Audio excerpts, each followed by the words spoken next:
This is going to be a quick garden video, but I wanted to share with you guys an experiment I've been doing here in my home garden. And so far it's been a really great success. So I've been verticalizing my melons and my cantaloupes, and it's been working really well. So basically I'm training them up some kind of structure. In the center of my house, I've got these little garden arbor type things, and then over here, well, I built this big arbor around the front of my place. It's actually not done. I've got to put some more pieces of wood running this way on it up top, so that's not done yet, but that'll get done this week.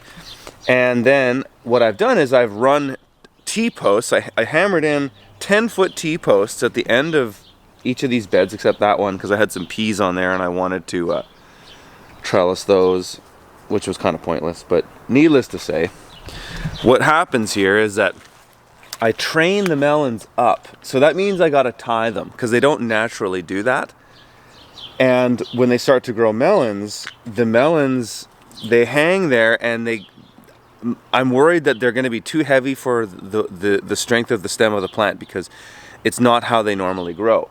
So what I did is I made these bras, if you will.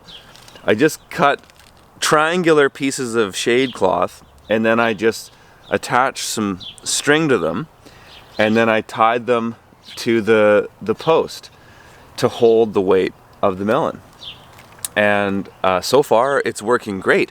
The really cool thing from a gardening perspective is that these plants normally take up a ton of space in your garden.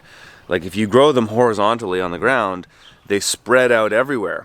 So with this way, you can have a thick bed of a crop like celery, and I've got 2 cantaloupe plants there, and then at the end of the bed here, I've got another watermelon plant. This one's got one really good fruit on it, and then it's got another couple forming up top. I've heard that if you can get 3 plants per crop, or 3 fruits per plant, that you're getting a good yield. I talked to some melon growers and asked them. So that's what I'm doing, and so far so good. You know, it's certainly more work. I don't know if there's any commercial application of this. There could be, but you know, it's a little bit of work. I got to come and I kind of prune off all the suckers. So whenever I see where's an example of one? I've been pretty on it. But yeah, anytime I see, you know, that one I'm going to bring up. But anytime I see kind of runners shooting off like this, I prune them. And I just focus on growing it up, because what I want to do with this one in particular is I want to grow this one all the way up and over, and this one the same. This one's kind of a little bit slower for some reason, but these ones are coming along well. So this is going to be like a big garden green arbor, and then my hope is that these guys are going to keep going up and over this thing, and I'll have fruits hanging down there. I mean, it's still mid-July, and we've got lots of warm weather ahead of us, and we've had so much rain this summer that I doubt we'll have a smoky fire season, which will be really nice.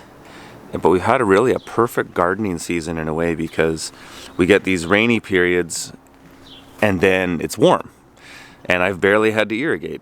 So I imagine if it's a good year for gardening, it's probably a good year for farmers out there too in the region. So those are my garden melons. Hope you guys have found that one helpful. I'm pretty excited about this technique. I'm definitely going to do more of this next year, and I might even do another T-post in the center of the bed just to get more. Watermelons are a crop that I can never really have enough of. I always end up buying them from other farmers, so if I can grow a lot more of my own, why not? You can freeze them, and you can preserve them too by freezing them or even dehydrating them. They're lovely, cantaloupes and melons. So we're going to do more of that. So one quick reminder, this is the last day of my membership website, fromthefield.farm registration. So sign up today if you want to get in there. We're accumulating so much good content in this website, and I've got so much more good stuff to come. I've been focusing on larger farms lately, and we've been looking at tractor implements, exploring more regenerative agriculture too, some with animals, some without. And I plan to be visiting more hemp farms, though I've got another video coming out with a company called Clutch Hemp down in Colorado. So I'm trying to diversify and open the type of farms that we visit, and I've been learning a ton, and I hope the members have been too. If you guys tuned in last night or 3 p.m. Pacific time yesterday on YouTube here, I did the first kind of live Q&A that I've done in a long time, and I'm going to continue to do those because I do these Q&A podcasts for members of From the Field each week anyways. I usually record those on Thursdays and then they get posted on Friday. So what I'm going to be doing is members send me questions and then I answer them. So I'm going to basically do that as I have been. And then I'll also, if there's time within the hour to take open questions, I'll do that too. So we'll do another one again next Thursday. Just join me here on YouTube.